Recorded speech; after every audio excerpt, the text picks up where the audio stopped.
আমি কিভাবে বেঁচে আছি তুই এসে দেখে যা নিখিলেশ।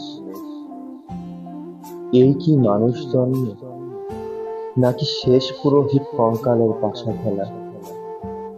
প্রতি সন্ধ্যা বেলায় আমার বুকের মধ্যে হাওয়া ঘুরে বেড়ায়, হৃদয়কে অবহেলা করে রক্ত। আমি মানুষের পায়ের কাছে কুকুর হয়ে বসে থাকি, তার ভিতরের কুকুরটা দেখবো বলে।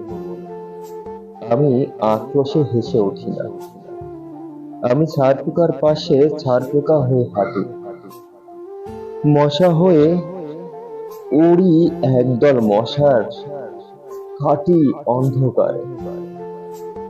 স্ত্রীলোকের খুব মধ্যে ডুব দিয়ে দেখেছি দেশলাই টেনে।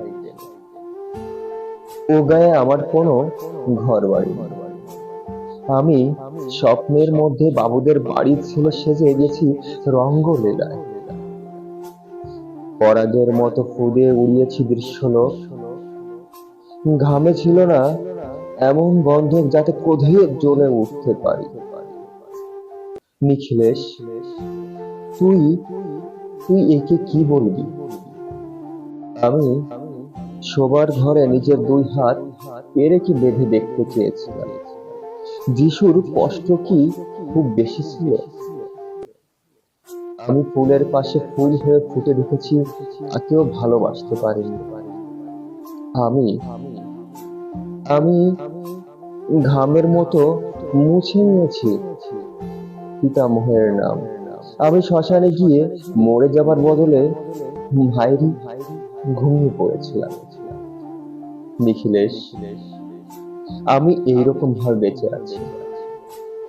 তোর সঙ্গে জীবন বদল করে কোনো লাভ হলো না আমার। আমি একই নদীর তরঙ্গে ছেলেবেলার মতো ডুব সাঁতারে আছি,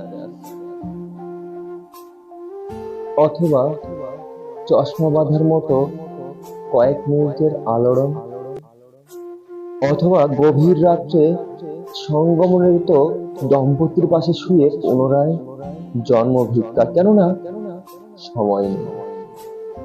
আমার ঘরের দেয়ালে চুন ভাঙা দাগটিও বড় প্রিয়। মৃত গাছটির পাশে উত্তরের হাওয়া কিছুটা মায়া লেগে আছে। ভুল নাম ভুল স্বপ্ন থেকে বাইরে এসে দেখি উই পোকা খেয়ে গেছে চিঠির বান্ডেল। তবুও অক্লেশে হলুদকে হলুদ বলে ডাকতে পারি। আমি সর্বস্ব বন্ধক দিয়ে একবার মুহূর্ত চেয়েছিলাম, একটি মুহূর্ত চেয়েছিলাম। ইচ্ছে ছিল না এই বিশেষ কথাটা তোকে জানাই। তবুও ক্রমশই বেশি করে আসে শীত। রাত্রে এরকম জলতেষ্টা আর কখনোই পেত না। রোজ অন্ধকারে হাতড়ে পাই তিনটি ইঁদুর, ইঁদুর না মশি। তাহলে কি প্রতীক্ষায় আছে অদূরেই সংস্কৃত শ্লোক? পাপ দুঃখ ছাড়া এই আলোয় আর কিছুই মনে পড়ে না। আমি পূজা ও নারী হত্যার বেজে ওঠা সাইরেন নিজের দু হাতে যখন নিজের ইচ্ছা মতো কাজ করে, তখন মনে হয় ওরা সত্যিকারের।